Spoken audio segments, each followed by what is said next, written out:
Thanks everybody for coming today. I know it's really busy, and we'll get you right up and ready to go here with Coach Blumer and talk about the latest group of Rice Owls.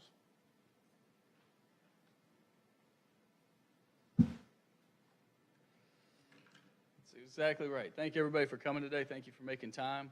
It's a subject matter that I'm very excited to talk about. We've got 14 new Owls joining us today to go with the 17 that we signed back in December. So bringing our total to 31 right now. And we're not done.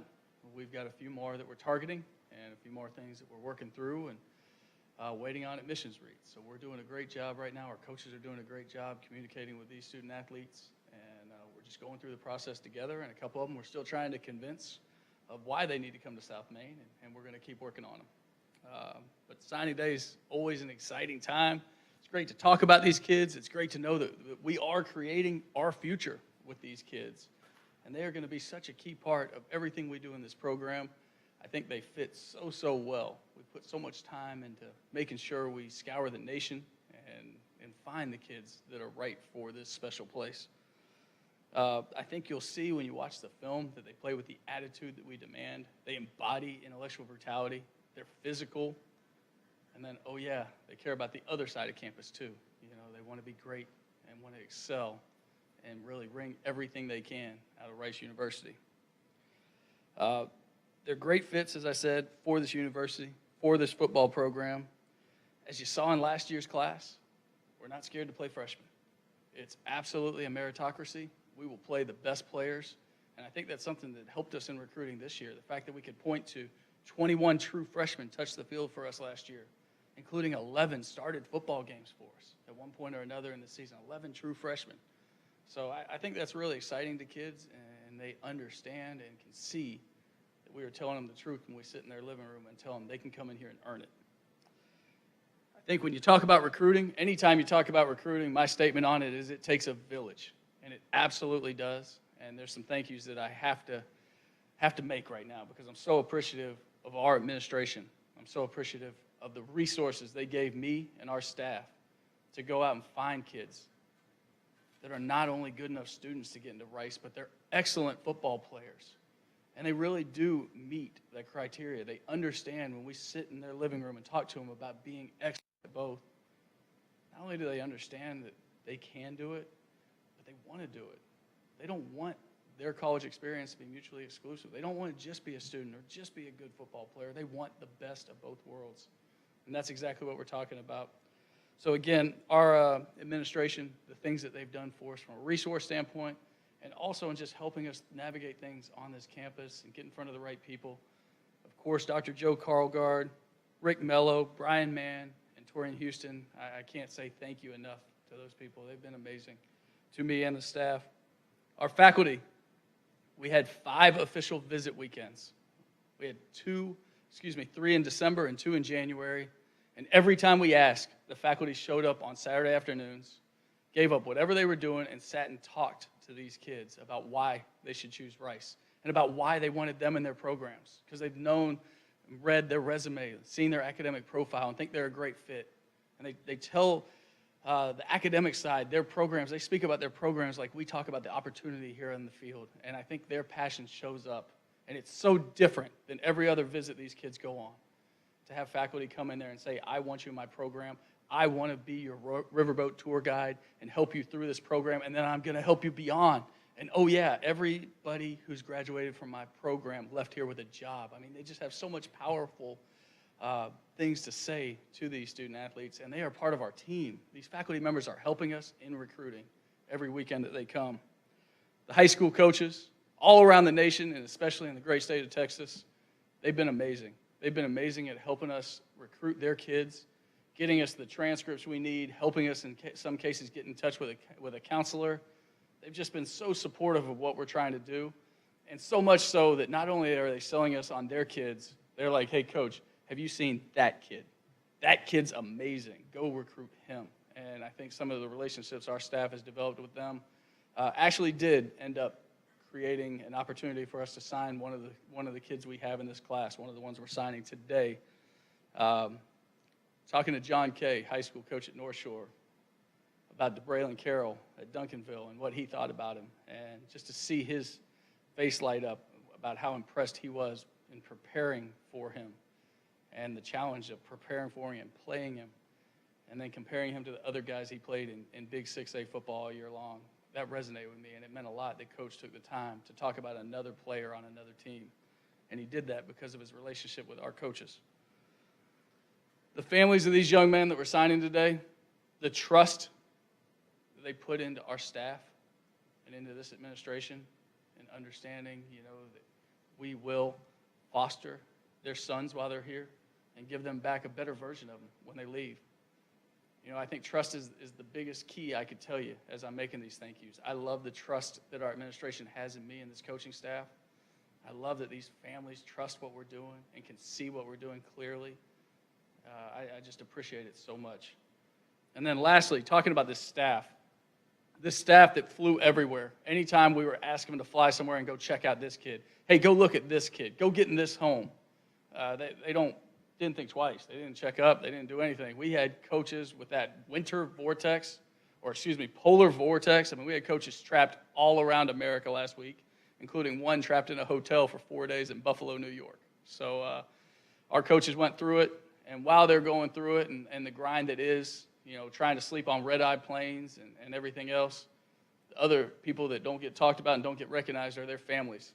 A lot of single parents while these coaches are on the road, and the only time they get a chance to see their husbands sometimes during a week is when we're home for these official visit weekends. And although we include our families, and it's great to have them around, they're in entertainment mode. It's not like you're just relaxing with your family. They're doing things to help advance Rice football, and I really appreciate those families as well.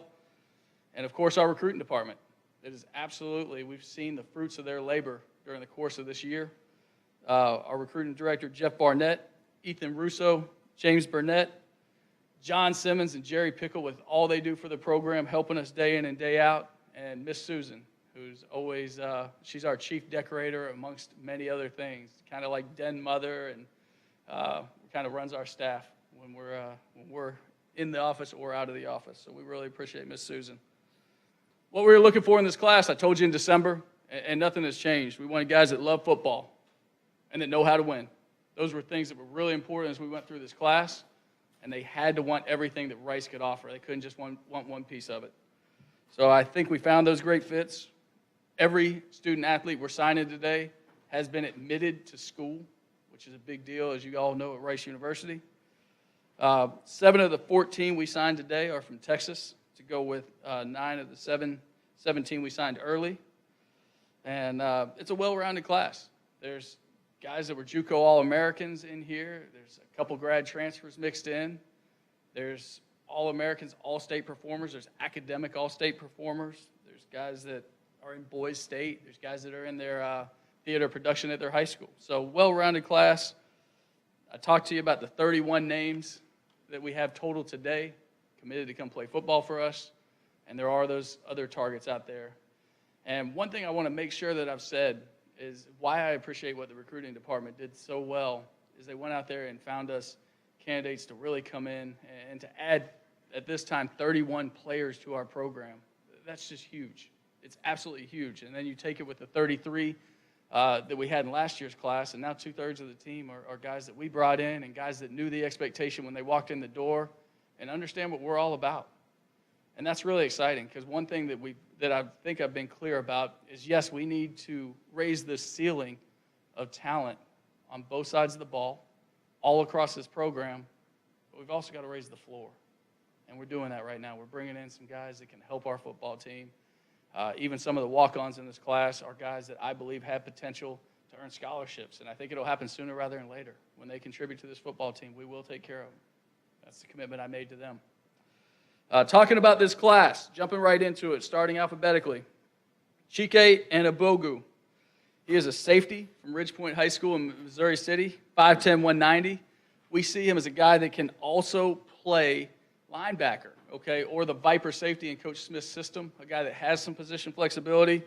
Chike was on a team that won back-to-back conference championships without losing a game, undefeated in their district.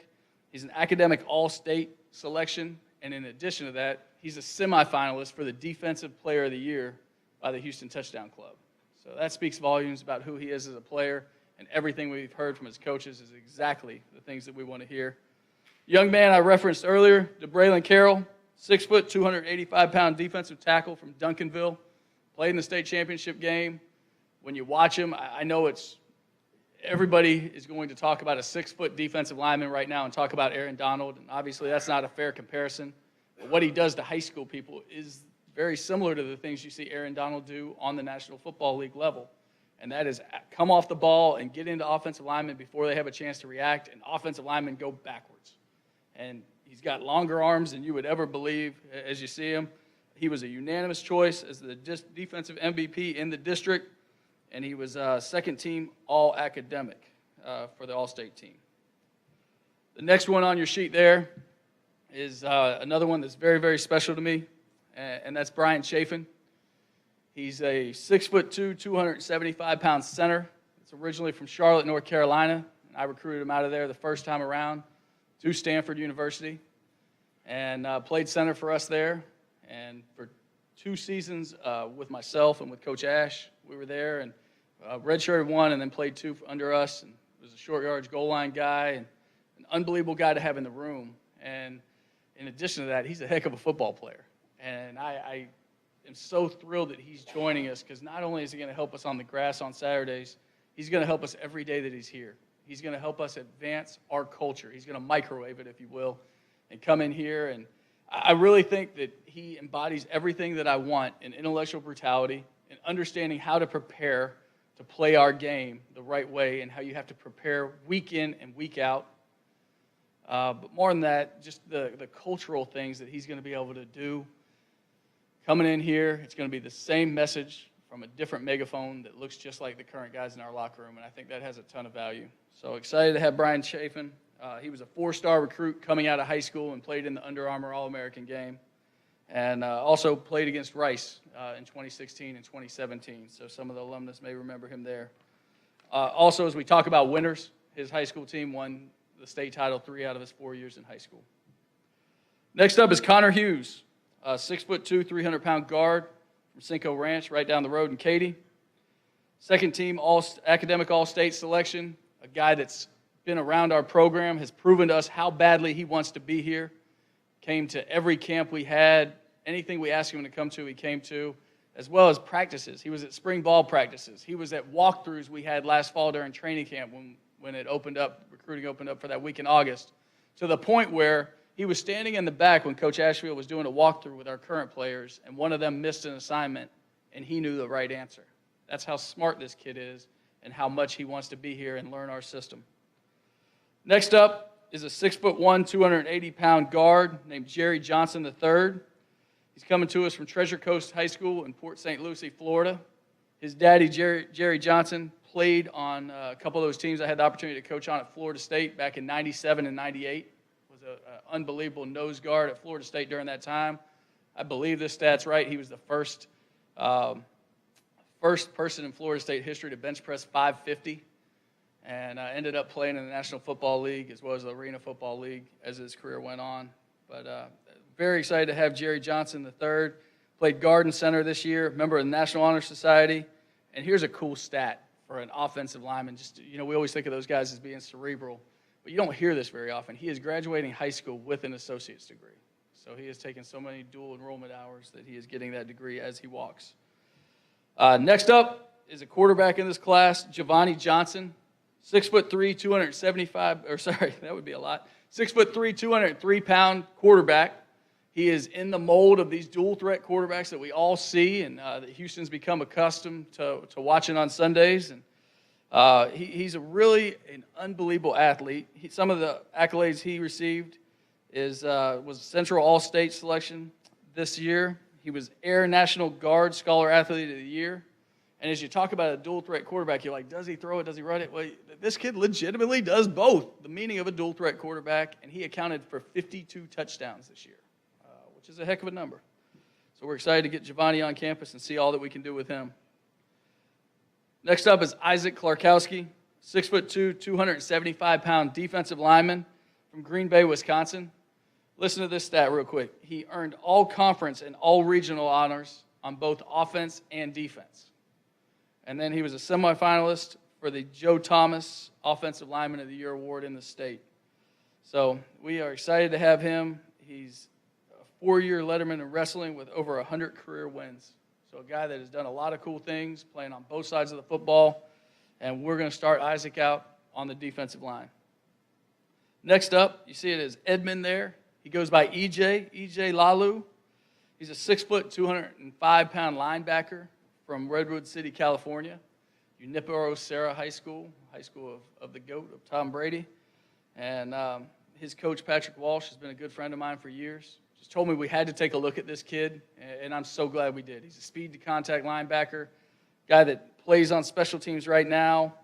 They won the 2A state title his junior year and ended up ranked number 8 in America. So obviously the program has a lot of great history there. Here's a great stat on EJ, had 250 tackles in his career. Next up is Bennett Meekum. He's a kid we see as a tight end, 6'3", 200-pound tight end. Played that extended tight end or receiver position in high school from Frisco Reedy High School. He's teammates with Isaiah Floyd, one of the young men that we signed in the December class. The coolest thing that I can tell you about Bennett is he's a willing blocker at the point of attack, but he is the leading receiver in Reedy High School history. So we're really happy to have him joining us. We see him as that F tight end initially. Next person on the list is Charlie Mendez, a punter from Harvard Westlake in Los Angeles. Guy that just started punting his junior year, had been a soccer player his whole career, and ended up making all-district and all-league as a junior. And we think the future is very, very bright for him. Next up is Myron Morrison, a 6'3", 193-pound linebacker from just down the road in Atascocita. Great program there, playing for the legendary coach Craig Stump. And we just think that everything they do in that program is exactly what we want in ours. And he's coming to us with just a humble approach to the football field as well as to academics. He's just so proud to get the opportunity to come here and play. And another young man that we see a lot of position flexibility with. He was the defensive MVP of his team and played some everywhere for that football team. And we see him doing the same here. Next up at the running back position, Aiden Noriega, 5'9", 170-pound running back from Tascosa. Listen to this stat. This is some Bryce Love, Christian McCaffrey stuff. He averaged 14.2 yards a carry last year in high school. So that's pretty good, and we would not mind having that same production. He was academic All-State as well. Next on your list is another quarterback we're signing in this class. 6'3", 220-pound Tom Stewart, originally from Dallas, Texas, comes to us by way of Harvard, where he won the job last year, ended up being the starting quarterback, won the team MVP award, and was honorable mention All-Ivy in his first year as a starter. He had 14 touchdowns to only 2 picks and really did a lot at the line of scrimmage and managing that offense. And we're excited to have him come in here and compete. Next up, offensive lineman Nick Wagman, 6'3", 245-pounder from Winston Churchill High School in Maryland. Kid that we've recruited for a while, came down to our camps, and has an older brother that plays at Maryland, and I think his daddy played hockey in college. So comes from a very athletic family, and we're excited to get started and get Nick down here. So again, those are our 14 new Owls that we have joining us, in addition to those 17 that we talked about, and the ones we're still pursuing that I'm not at liberty to talk about. But at this time, I'd open it up for any questions. Coach, out of this group, this particular group, is that a hidden gem? There's 14 of them. You mentioned 14, but at least one of these guys kind of like just jumped out when you went to see them play. You were looking for somebody else and his kids. So that one, you know, at least in my eyes, the one that I just couldn't get away from was DeBraylon Carroll. And what I mean by that is everywhere I turned, somebody hit me. Hey, have y'all looked at this kid? Hey, have y'all looked at this kid? And then again, listening to Coach K over at North Shore, and then Scott Vestal, our linebacker coach who could sell ice to an Eskimo, was just always on me about him. He's the best player. And so he's the one I couldn't get away from, and now I'm so glad he's an Owl. But there really is a story like that almost for each one of these kids, where you found them late or lucked into them or somebody you know and trust called you. But that's the story that again, like right now as we talk about it, yeah, DeBralen's the one that, and I'm so glad he's in the boat. Mike, 1 year away, 1 year in now, how has your message or vision changed in any way, or how has it been received in maybe in a different way from those you're recruiting? You know, it's interesting. I don't guess if I could speak to how it's being received, but it sure seems we're welcome into homes and we're in different conversations than we were a year ago.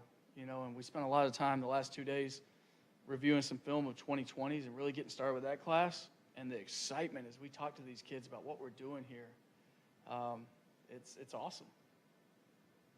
When you were considering the kinds of kids that you wanted to bring in, were you looking at specific positions or just the kids, or what is it your focus? What was your focus? Yeah, Nate. So it's a broad brush approach in terms of finding the kids that are the right fit for us, right? Because they got to check a lot of boxes. A lot of them are going to have to sit and take the SAT or the ACT again and keep competing in the classroom. So we broad brush it in that regard, but then I have numbers set aside of what our team needs to have the proper allocation of scholarships. So that's a starting point for us, and it's a lot different in year 2 where you're really trying to fill in those things the right way to what the model calls for, as opposed to year 1 where we said, you know what, we're going to get the model right later. We're going to go get some dang football players that believe in what we believe. This year we were able to spend more time really with a more directed approach, if you will. When you went into recruiting, you had a certain number of boxes you wanted to check. Where are you at in terms of, did you fill all those holes already, or is that still to be determined? Well, we have filled those holes. So yes, we have addressed everything we wanted to, and we have those numbers. Now, I was pretty candid, right? There's 3 targets out there right now, the grad transfers that we're really still pursuing, that I feel like if we land those 3, we take our class from being a B or a B plus to a freaking A home run for me and our staff. Can you talk a little bit more about the numbers and how much that excites you to see so many guys jump on board? Yeah, it really is humbling when a kid passes up a scholarship opportunity to come join us as a walk-on. And, you know, there's a lot of things going on with the Rice investment that makes it possible for some of those kids that really want to come to a school like Rice and want to bring everything they can out of it. But just to talk about the numbers, like, yeah, I sat here at this podium and really probably didn't have any idea this time last year that I'd only have 47 healthy scholarship guys for spring ball.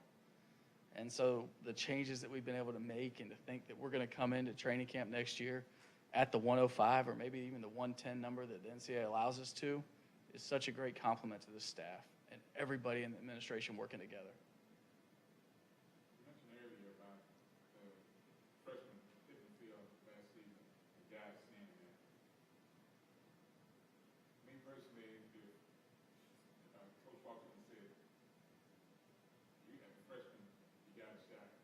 It's one thing to hear, it's another to actually go back and over the team's season and see game to game that was a different freshman that stepped out on the field.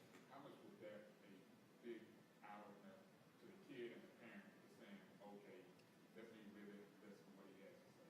Yeah, I definitely think you're exactly right. We put our money where our mouth is, right? And prove to them that it is a meritocracy. There's one point in the visit where it always comes up. The first night that we're here on the official visit, we're sitting here and we're watching our highlight film behind me. And the first time, it just happened organically. I watched it and I saw it for the first time. I'd watched it on my phone in an airport coming home, but we had the visit right afterwards. So I watched it. What hit me was 2 things. Number one, I love that our guys go and celebrate together after every touchdown, right? Like they can't wait to look for each other to go celebrate. And that's exactly what I want this to be all about. And number 2 is how many dang youngsters there were in that video. And I started pointing them out, talking about, in the Old Dominion game, you look out there and it's like, wow, we are young. And those guys were true freshmen. You talk to some of it. So to answer your question, yeah, I think it definitely helps when you can say those staggering numbers about playing 21 true freshmen and 11 of them starting games. Coach, just in your introduction, you mentioned my name, Bryce Love, Christian McCaffrey, Aaron Donald, you alluded to Deshaun Watson. They're all guys I want in our program. You take them. Every one of them. How much of that is getting to the finish line and just woohoo, we did it, I'm excited about our guys? And then how high is the ceiling getting? You mentioned continuing to raise the ceiling. How do you see that progressing in year 2? Yeah, I don't want to say anybody in this class is those 4 kids. I mean, those 4 kids are pretty elite at what they do in the National Football League right now. So I don't want to put that on them. But what I do see is guys that have similar traits and have similar mindsets. I think about Christian's mindset all the time. And it's one that, luckily for me, he spent a lot of time around my 2 boys. And, there's almost like we almost need a band that says, what would Christian do? Because my wife and I say that to him often.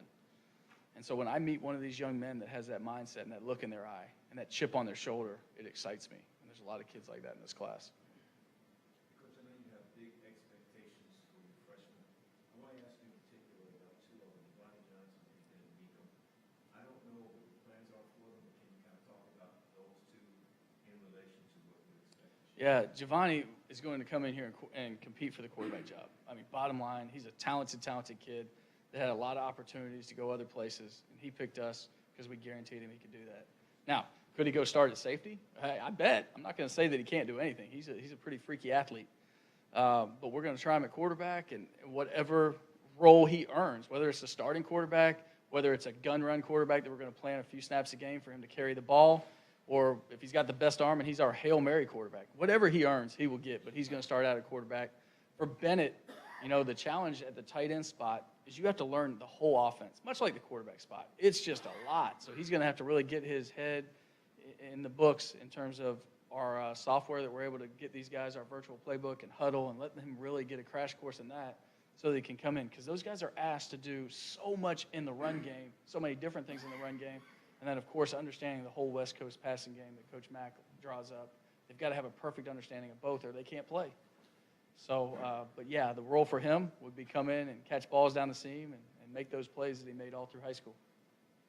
Just talking about Johnson, talk a little bit more about how Johnson has to do with what you got at quarterback and how important that was to bring competition. Yeah, well, I think that's the bottom line right now. I think if I was a player on our team and I looked at, Coach brought in this talented kid as a freshman, well, that's college football. That's how it goes. Now there's a new dynamic with grad transfers. And so anytime you're bringing in a grad transfer, the grad transfer is not coming in to sit. He's not coming in to watch. He's coming in to start and play from day one. So if I'm already on our roster, and these guys on our roster are working their butts off right now, they're doing about what we could ask. I mean, I don't know that we could ask for more. They're freaking giving it right now for Coach Hans Straub. But it would excite me. It would know that it's going to make me be the best version of myself if I'm going to continue to keep my job or earn a job over one of these grad transfers. I would walk up to each coach on our staff and thank them for bringing in that iron to sharpen me. And so I hope that's the vantage point these guys look at. So as you talk specifically about Tom and Giovanni, like they're going to be thrown into it and they're going to be given a chance to compete. And that's what they've asked for. How much does the dynamic of the transfer portal enhance on just given specific needs of what's left as far as the scholarship that you have? Ask it one more time, please. How much has the dynamic of the transfer portal helped change the way you recruit late this particular year and enhancing on specific positions that you have? Yeah, it has definitely changed the market, if you will. It's a whole nother shopping arena. And we know our needs and we know what we've filled and we know what's still out there. But then there's also just the wow factor of, wow, I remember that kid in high school. I remember watching him play at this university. And now he's available. We can rent him for a year or two. Some of these graduate transfers have 2 years left to play. So it's really exciting. I think the graduate portal as a whole is a scary thing for student athletes right now. It's exactly what they asked for. They wanted the ability to do this and to go on the portal and be able to be free agents. But there's 2,100 kids on there right now. And that would require each of us to sign 16, and not one of us, no program in America is going to sign 16 from the transfer portal. And so now you're about to see the unintended consequence of a lot of these young men not be able to finish their college education and not be able to play football anymore. And that's sad to me. But if it's there, we're going to use it. Thanks, everybody. We're trying to wrap this up. People got to get to the Houston Sports Awards here in a minute. So, but we'll hang around if you want to do one-on-one discussion. Absolutely. Thank you all so much for coming out.